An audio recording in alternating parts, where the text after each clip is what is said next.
Hi, you all right?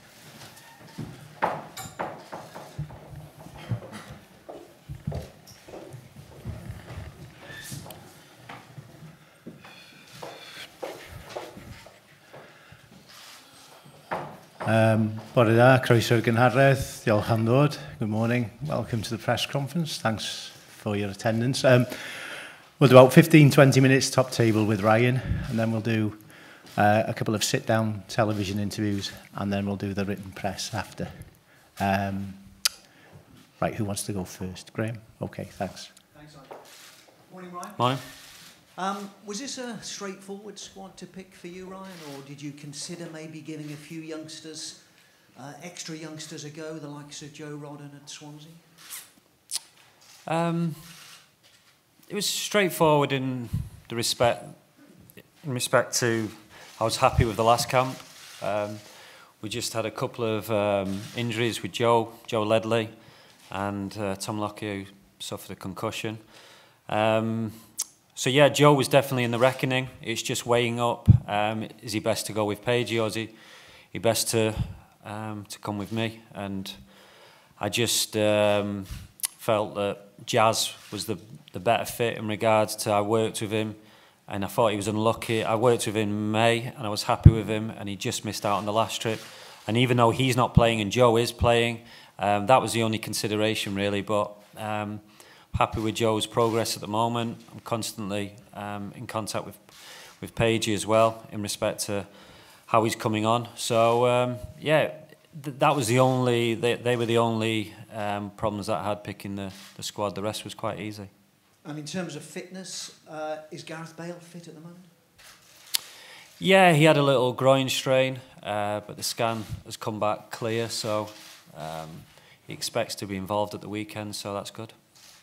And what do you think his motivation levels are for this game against Spain in particular, going out playing against the likes of Sergio Ramos? That'll be keen for him, won't it? I think every player's motivation will be high for a number of reasons. You're playing for your country first and foremost.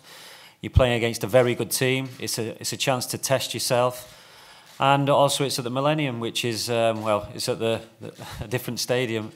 So it's in regards to that, I think all the players, but yeah, with Gareth playing in Spain, added motivation for him, I'm sure. You worried Ramos might give him a tough time? No. He can handle himself. Right. As you say, added motivation for him perhaps, but in terms for you to measure your team against Spain, that gives you a bit more insight into what perhaps these players are capable of.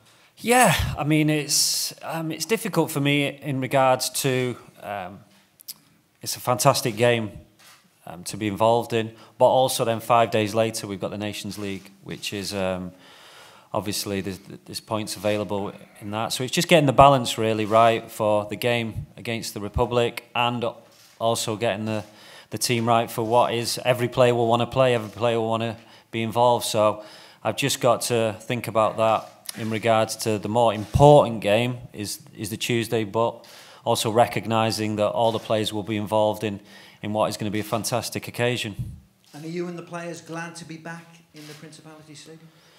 Yes. It's great to obviously the experience that I had in the last game against Ireland at Cardiff. It was fantastic, but we just felt it was a good opportunity to play in a bigger stadium. A lot of the players wouldn't have played in the Principality. Forgive me, I call it the Millennium for what I always remember it as.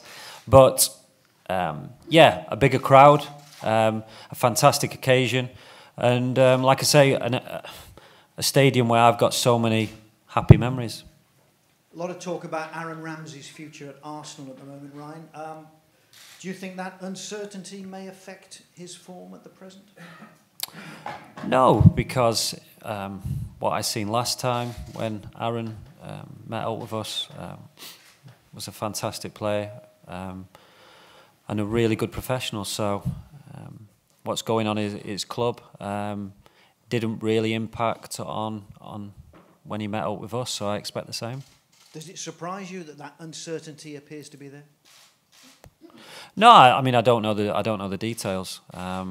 So all I'm concentrating on is a player who comes and gives his all and who's got fantastic qualities, which is what happened last time. Just wider afield, it looks as if Gareth Southgate has agreed a new contract with England to take him through to the next World Cup. As a fellow young international manager making your way, what did you make of what he achieved over the summer and the reward that he's had with that new contract? Yeah, I mean, what he did in the summer was fantastic. You know, to get England to the semi-final, and he's a good character. He's obviously a good coach as well, and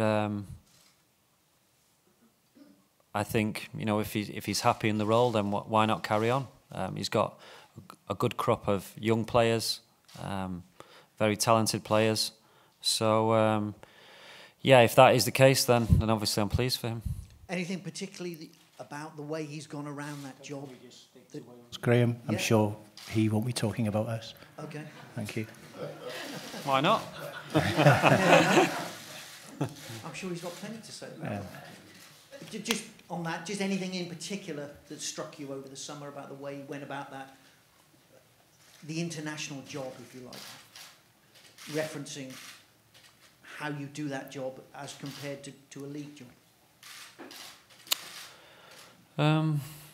No, I seen Deschamps at FIFA conference a couple of weeks ago, and I think what was impressive was how he first of all picked the squad. And I think Gareth had the same scenario where there was a lot of surprises, a lot of players who didn't necessarily have international experience. So that obviously was a little bit different. You know, with some of the picks, he didn't go with the trend, and he got the reward. So he was brave in that respect, and that was the one thing, apart from obviously what they did at the World Cup. The one thing that stood out, he made some difficult decisions.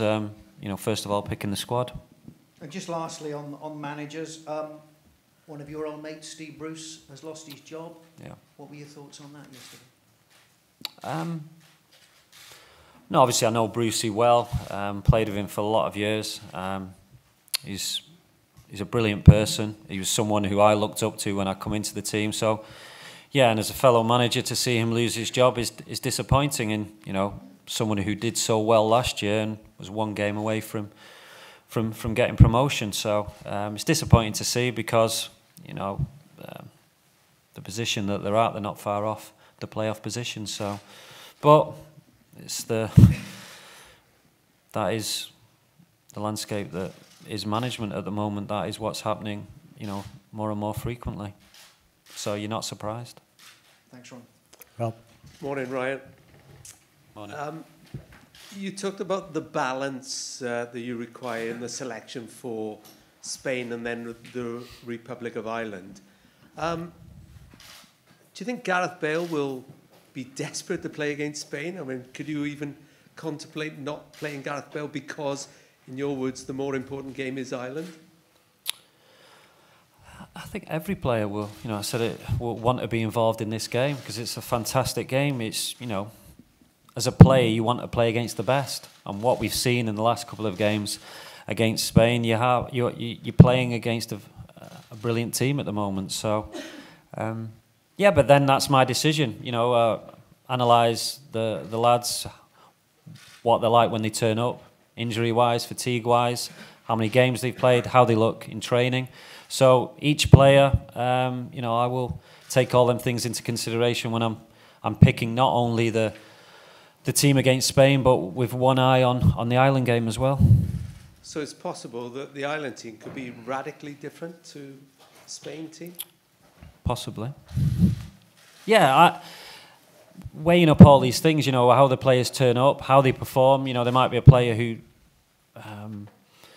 does amazing against Spain, and you just can't leave him out. So these are all the difficult decisions that I'm going to have to make. And in that decision, because you talked after the first group of Nations League games, you were saying that, made the point that Wales were the only side in the group who had the double header. Yeah. Well, Ireland have got a double header this time. And so you would hope to take full advantage of that without a competitive game before. Do you see what I mean? Yeah, yeah. It's not easy, the turnaround. Obviously, Ireland's scenario a bit different. They've got 2 home games. They don't have to travel like we did. But it isn't easy, that quick turnaround. So we have got that advantage in respect. We should be fresher, but it's still relatively early season as well. And I don't think it was, our game against Denmark, I don't think it was down to fatigue where we struggled.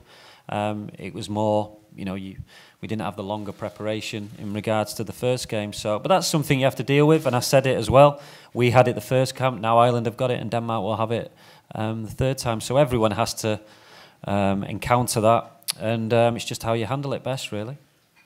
With Aaron, Chris Coleman, when he was in your seat, often made the point that Gareth Bale being in Spain suited Wales. There's a possibility Aaron Ramsey could attract interest from foreign clubs. You can see where I'm going here, can't you?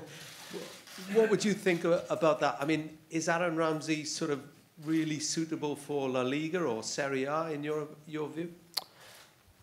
He's a good player, so he's suitable in any league. But at the moment, he's an Arsenal player. He's at a very good club.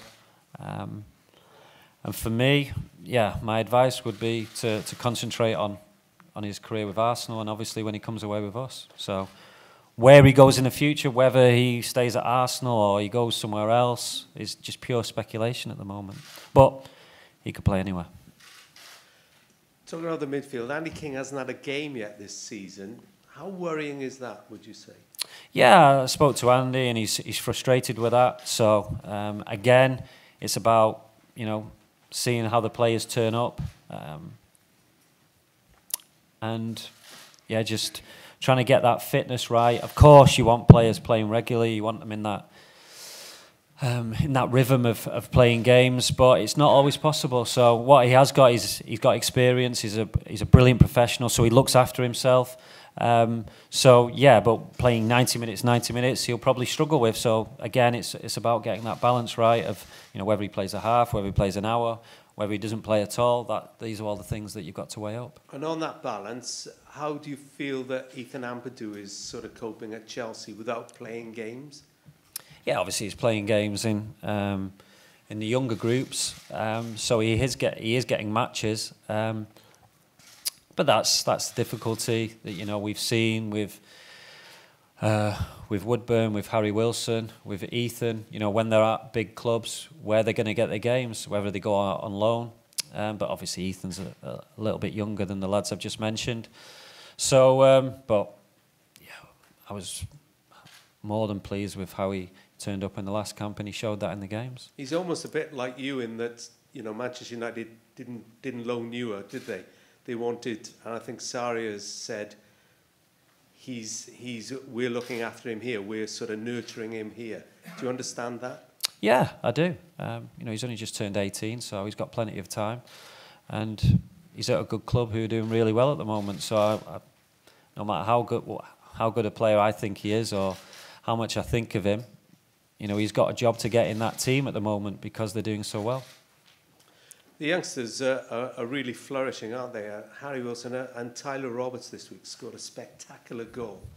You gave him his debut in the last game. How impressed are you with what he is turning out at the moment? Yeah, I'm impressed with Tyler. I'm not impressed with Harry scoring against United. It's a 2-week... I don't know if we can find him, actually. I'm going to try and find that out. But no, it's great when the players are playing well. Sam Vokes is now playing for Burnley, scored at the weekend, so that's good. And that's what you want. You want players coming into the camp, scoring goals, full of confidence, because that can only be good for you. And the youngsters really putting pressure now on the more established internationals. I mean, you could have put on Sam Vokes the last time. Pick Connor Roberts in the first game ahead of Chris Gunter. There is real competition now, isn't there? There is, and that's what I wanted. Not only in picking the teams, but also in training. I'm a big believer in that training has to be competitive every day, because then when it comes to the game, it's not easy, but it's not a big step up, it's not a big shock, because you've been competitive through the week. That's how I trained, that's how I believe that you should train, and that's what I want. But I know what the experienced players can do. So that's good, because they've been there and done it, and they'll continue to do it as well. I don't know what some of the young players can do. I've had a little taste, but then they have to keep doing it and doing it and doing it, and that's the challenge for them. It's easy getting to the top. The hard bit is staying there. A couple more for me. Wider field.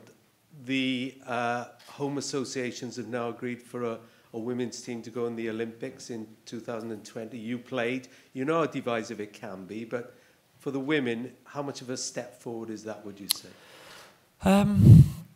Yeah, without getting into the details, all I can say about my experience and all the lads who played in that 2012 was a fantastic experience. Yeah, whatever the FAW decide regarding the women's, that's their decision. But for me, it was a fantastic experience, and we'll just have to wait and see to see what happens with the women. And finally, last month you told me to keep my money in my pocket over the Manchester United job. Graham Souness is now saying you're the man for United. Should Jose go? No. I said that last time. Where did they go? And my stance hasn't changed. Going through a tough time at the moment, but, you know, change now, then you'll be in the same position in a year, in 2 years, quite possibly. So, no, I believe that he should keep his job, and I think the problem has been of late of forward planning. So just take stock. Going through a tough time, but no, my stance hasn't changed. I'll keep my wallet in my pocket then. Like it always is, yeah. Thanks, Rob. Polly? Yeah, a couple of questions about life as a manager and a coach. One of Wales's most exciting and successful teams. You yourself, you know, the most decorated footballer in the UK. But since you've started as Wales manager, and I know it's only been a short while, but you've settled in now, what have this close-knit and successful team taught you? What's the question? What is this team, that, as I say, successful, close-knit team, what have they taught you as a manager and coach? Well, they've not taught me, but they've just sort of, they remind you how much team spirit, not that I needed reminding, but how much that is a big thing within football. You don't always get it. You don't always get a group of players who get on so well. I said it after my first camp that I was pleasantly surprised, you know, at mealtime. A lot, what I experienced was players go off into their own rooms, watch their box sets, watch whatever they're doing, or on the PlayStations. This group of players stay behind, they chat. And that's great to see. That's great to see, because it goes a long way in not only what you can do on the pitch, you know, that team spirit is great. And yeah, you have your own friends, you have your own groups, but generally they all get on really, really good together. And, you know, not many teams win things without having that good team spirit. So it's up to me to keep that going, and obviously it's up to my staff as well. And one more question. On Capital Breakfast tomorrow, we have our annual charity day. And my co-host Matt is cycling for 4 hours non-stop. He wants to know from you, as a coach and manager, when he reaches the moments where he wants to give up, the darker times, what is your number one piece of advice for him? You'll probably get this with your players as well, I suppose. He's cycling 4 hours? Yes. I don't know why he wants to do it, but he is. I did that last week. It's not long, 4 hours. Well, just make sure he goes uphill for the first 2 hours. I'll put the resistance up. Is that what you're saying? Change the gears, yeah. That always helps. Get a decent bike, get good equipment. Make sure you're hydrated. Make sure you eat well. Don't go out the night before, like I did. Yeah, that's my advice to him. Thank you. He'll enjoy that. Thank you very much. Any more questions for Ryan? Okay, thank you. We'll just do a couple of TV interviews, then we'll do the written press. And then I think we're doing an interview, show racism, the red card back here. Okay, thank you. Thank you. Thanks.